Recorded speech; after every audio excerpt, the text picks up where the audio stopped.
महाराजांची माया. श्री बाळकृष्ण महाराज हे पूर्णपणे समाजाभिमुख होते. त्यांनी आपल्या सर्व दैवी व आध्यात्मिक शक्ती समाजाच्या कल्याणाकडे लावल्या होत्या.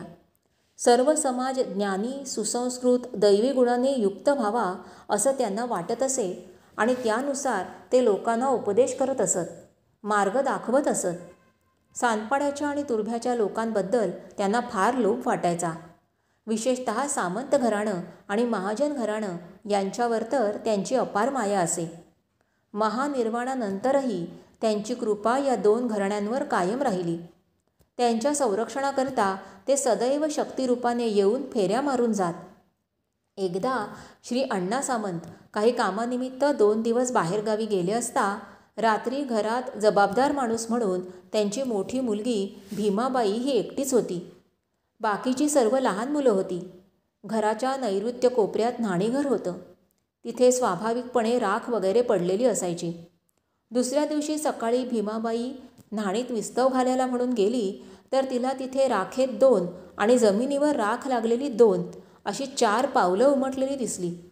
तिला थोडी भीती वाटली. ही भूतबाधा तर नसेल ना, अशी तिच्या मनात एक शंका डोकावून गेली. तेव्हा खरं काय याची खात्री करून घ्यावी म्हणून तिने त्या रात्री चुलीच्या बाहेर मुद्दाम सारखी राख पसरून ठेवली. सकाळी उठून पाहते तर राखेत पावलांऐवजी 2 पादुका उमटलेल्या दिसल्या. तेव्हा मात्र ही नक्कीच पिशाच्च बाधा आहे असं समजून पक्कीच घाबरली आणि गडबडून गेली. तोच बाहेरून वडील आले. तिने 2 दिवसात घडलेली सर्व हकीकत सांगितली तेव्हा ते हसून म्हणाले, काही घाबरू नकोस, तो सद्गुरू आला होता. मी इथे नाही असं पाहून तुमच्या रक्षणाकरता तो आला होता. अण्णांचा आणि बाळकृष्ण महाराजांचा संबंध दोघेही समवयस्क आणि एकमेकांचे नातेवाईकही असल्यामुळे अगदी खेळीमेळीचा आणि अरेतुरेच्या भाषेतला असे. अण्णा महाराजांना तो सद्गुरू असे म्हणत तर महाराज अण्णांना अरे अण्णा असं संबोधित. पुढे समाधीस्थ झाल्यावरही बाळकृष्ण महाराज शक्तिरूपाने येऊन अण्णांची हितगुज करीत असत. त्यांच्या बऱ्या वाईटाची सूचना देत असत. एकदा अण्णांना एका इस्माने अघोरी विद्येची गोडी लावली आणि ते त्या मार्गाकडे वळणार होते. पण बाळकृष्ण महाराजांनी स्वप्नात येऊन त्यांना त्यापासून परावृत्त केलं. पुढे अण्णांचं वय झाल्यावर इहलोक संपवण्याची सूचनाही बाळकृष्ण महाराजांनी त्यांच्या स्वप्नात येऊन त्यांना दिली. दिनांक 19 नोव्हेंबर 1922 रात्री महाराज अण्णांच्या स्वप्नात आले आणि म्हणाले, अरे झालं तेवढं बस झालं, आता पुरे कर, संसाराची माया सोड, आटोप सगळं. तो संदेश मिळताच दुसऱ्याच दिवशी अण्णांनी नेहमी ओटीवर असलेली आपली खाट आत न्यायला लावली आणि तिथे 4 दिवस चिंतनात राहून दिनांक 23 नोव्हेंबर 1922 वयाच्या 69व्या वर्षी आपला देह ठेवला. असे होते दोघांचे ऋणानुबंध.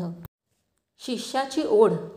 महाराजांना आपला देह अकाली ठेवावा लागल्यामुळे त्यांचं कार्य बरंचसं अपुरं राहिलं. समाजाची धार्मिक आध्यात्मिक उन्नती करायची, चांगले संस्कार करून सर्वांना उच्च तेजस्वी जीवन द्यायचं, सगळं गाव पवित्र प्रेममय बनवायचं ही त्यांची इच्छा तशीच राहून गेली. त्यांचा सांदपाड्याला येऊन राहण्याचा मुख्य उद्देश समाज प्रबोधनाचा, समाज कल्याणाचा होता. तो मध्येच खंडित झाल्यामुळे त्यांच्या आत्म्याला खंत लागली आणि हे राहिलेलं काम आपला एखादा सत्शिष्य निर्माण करून त्याच्याकडून पुरे करून घ्यावं अशी तळमळ निर्माण झाली असावी. असं पुढे त्यांनी जो श्री रामतनूंना दैवी साधनेचा, आत्मिक उन्नतीचा उपदेश करून त्यांचं व्यक्तिमत्व घडवलं, त्यांना सिद्धी मिळत जाताच त्यांची पाठ थोपटून मुक्तकंठाने प्रशंसा केली आणि समाजाला त्यांचा आदर करायला सांगून त्यांची सगळीकडे वर्तमानपत्रांतून प्रसिद्धी करण्याचा संदेश दिला, त्यावरून कळून येतं. ज्याप्रमाणे स्वामी रामकृष्ण परमहंसांना आयुष्याच्या उत्तरार्धात आपला एखादा पट्टशिष्य असावा आणि त्यांनी आपलं कार्य पुढे चालवावं अशी तळमळ लागली आणि त्यानुसार नरेंद्र या तरुणाचा वेध घेऊन त्यांनी त्याला विवेकानंद बनवलं आणि त्याच्याकडून पुढचं सर्व कार्य करवून घेतलं, तशीच श्री बाळकृष्ण महाराजांनाही शिष्याची ओढ लागली आणि त्यांचा आत्मा योग्य त्या व्यक्तीचा शोध घेऊ लागला. शिष्येचा कोकणात अवतार. त्याच सुमारास 1892 साली कोकणात महाजन कुटुंबामध्ये अनेक जन्मांचे सुकृत पदरी घेऊन एक मुलगी जन्माला आली. तिचं नाव शांता गोपाळ महाजन. मुणग्याला महाजनांच्या वंशात गोपाळ गणेश महाजन हे अत्यंत सज्जन वृत्तीचे, श्रद्धाशील आणि परोपकारी गृहस्थ होते. ते मालवणला कोर्टात अज्ञानांच्या इस्टेटींच्या व्यवस्थेचं काम पाहत. ते भगवत भजनात रंगून जाणारे आणि कीर्तनही करणारे होते. त्यांची पत्नी आवडूबाई ही देखील सच्शील आणि पतीच्या जीवनाशी समरस झालेली साध्वी होती. तिचं माहेर मालवण तालुक्यातील गोळवण गावी होतं आणि आजोळ वालावलीला. ही दोघे गरिबीत असूनही सदैव प्रसन्न चित्ताने सदाचरणाने काळ घालवीत असत. त्यांना एकूण 9 मुलं झाली, पण त्यापैकी 4च पुढे आली.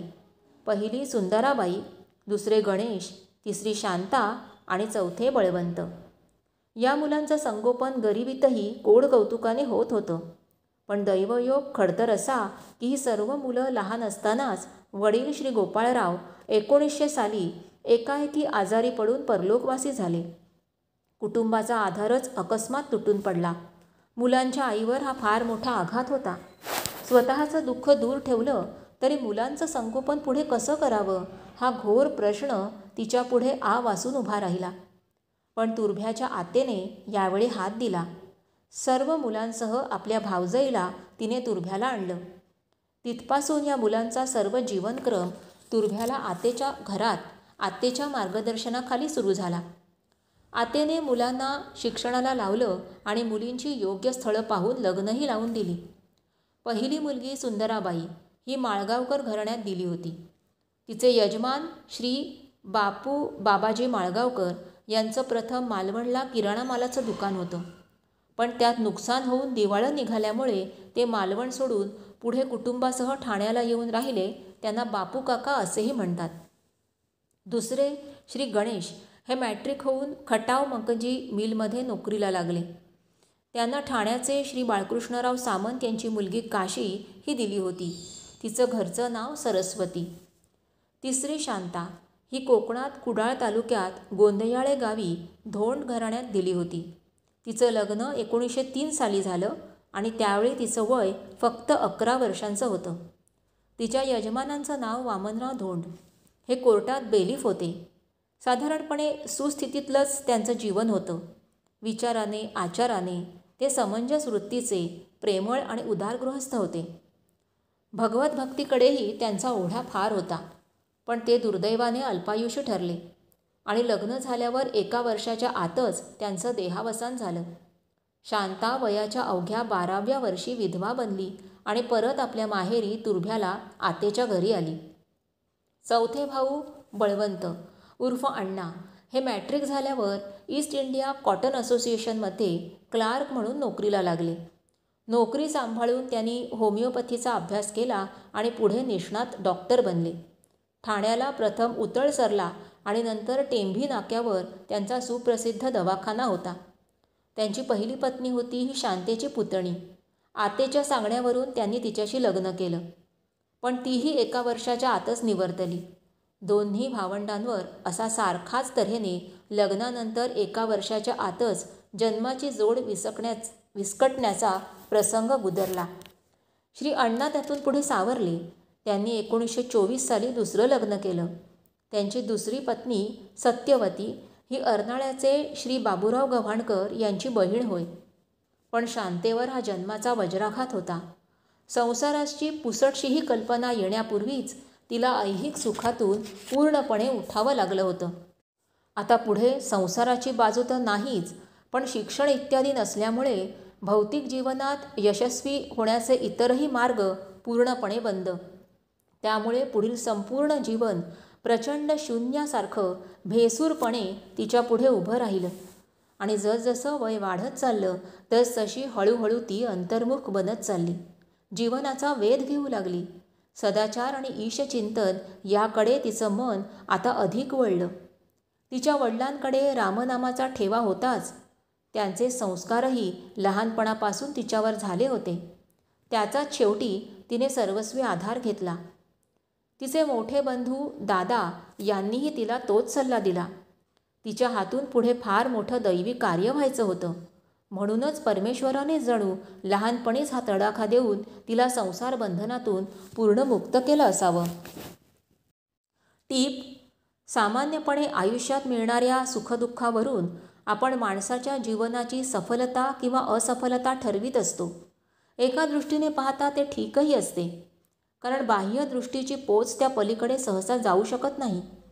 पण विश्वाच्या अनंत प्रवाहात संचार करणाऱ्या जीवाचा हिशेब नुसत्या सुखदुःखांच्या जमाखर्चाने पुरा होत नसतो. त्याचे धागेदोरे फार खोल दूरवर विणलेले असतात. अनेक तऱ्हेच्या कर्तव्यांनी, बंधनांनी जीवन बांधलेलं असतं. विशेषतः ध्येयाकडे झेपावणारी माणसं आपल्याबरोबर एक जिद्द, कर्तृत्वाचा आवेग घेऊनच जन्माला आलेली असतात व तो तडीला नेण्यातच त्यांच्या जन्माचं खरं सार्थक असतं. वेळप्रसंगी सुखावर निखारे ठेवूनही त्यांना तो तडीला न्यावा लागतो. माणसाने काय भोगलं याच्यापेक्षा काय केलं हे पाहिलं पाहिजे. काय घेतलं याच्यापेक्षा काय ठेवलं, जगाला काय दिलं हे महत्त्वाचं आहे. कारण तेच कायम टिकतं आणि माणसाला अमर बनवतं.